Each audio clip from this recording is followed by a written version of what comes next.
Bernard Tobin here at the Southwest Ag Conference. Now we're going to talk a little bit about farm labor and how to keep great help. And to do that, I'm joined by Marlene Paybamasay, Mark Ferguson, both from AMAFRA. And Mark, let me start it off with you. I mean, keeping great help, it's important. How important is it to Ontario farms?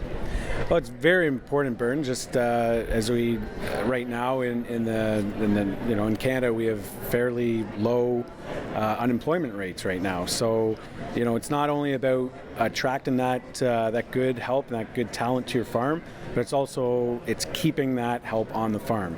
Because right now, the talent pool out there they have many opportunities to go to many different jobs.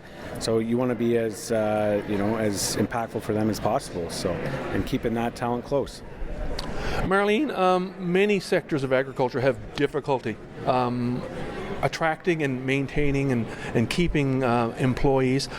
Dairy is certainly challenged, and you're a dairy specialist. Talk about, I guess, why is it so difficult to attract employees in general, but especially in dairy?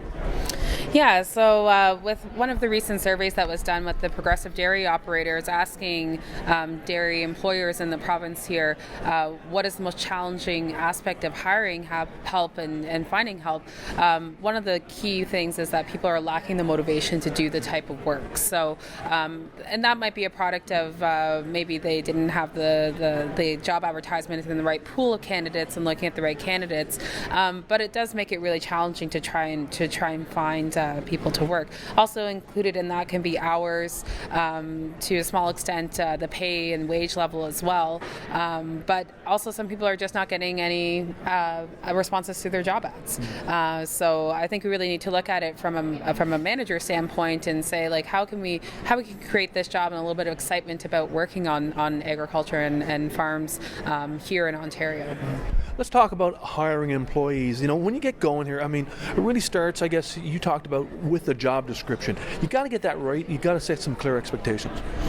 Yeah, so setting those clear expectations in the job description from day one is something that can really help you with creating your job ad. So creating that expectation to future candidates that might be applying to your job.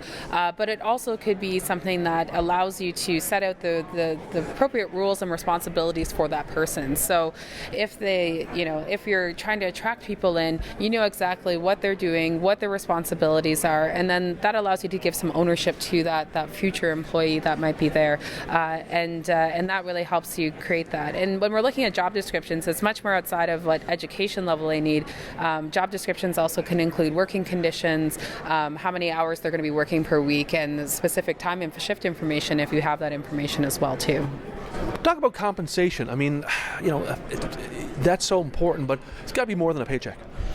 Yeah, so I think when we talk about compensation, we often think about the wage that people are receiving per hour. So that obviously is a key motivator for people to apply to a position and obviously to work in a position. But it's actually more than a paycheck. So looking at things that might be a non-monetary benefit can really create a good atmosphere for people to come into. And if you have really good feedback from other people that have worked there previously, that can actually attract people into the door as well too. Mark, let's talk about skills. What are we looking for? I think it's all about the job, but you also need some transferable skills, right? Right. Yeah. So we want to look at both those job-specific skills, like milking experience, combine operation experience, pesticide application, certification, what have you. But you also want to take into consideration those softer skills, those transferable skills, right? So good communication, good teamwork, punctual, their attitude towards their work, things like that. Often in any business, the technical skills can also be part of that onboarding session. The training, they can be learned. It's always a good idea to really look at how an individual is going to fit into the organization to be a good team member. And often those softer skills are a little bit harder to teach on someone and takes more experience in inheriting that, right? So. Marlene, the employer and employee experience is so important to get people to come back and stay. And you talked about the fact that you really need to understand what motivates and demotivates people.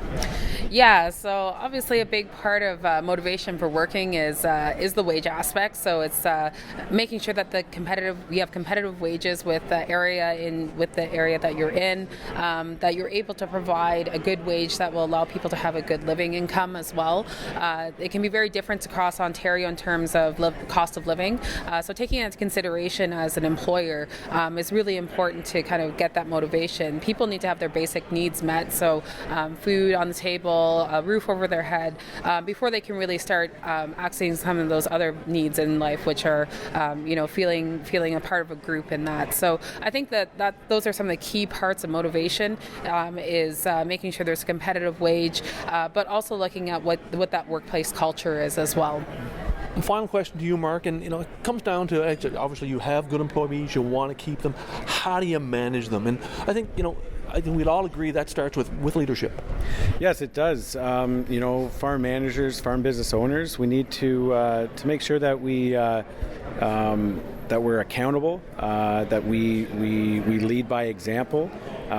We are also inclusive. We want to be able to take, knowing that an employee can come to you with a suggestion and that you will actually take it into consideration goes a long way. And being also, that idea of investing in your employees for that continuous improvement, continuous development, and allowing them to grow within your operation and that they're valued, right? So it's all about, making it clear to what they're doing day in and day out and why.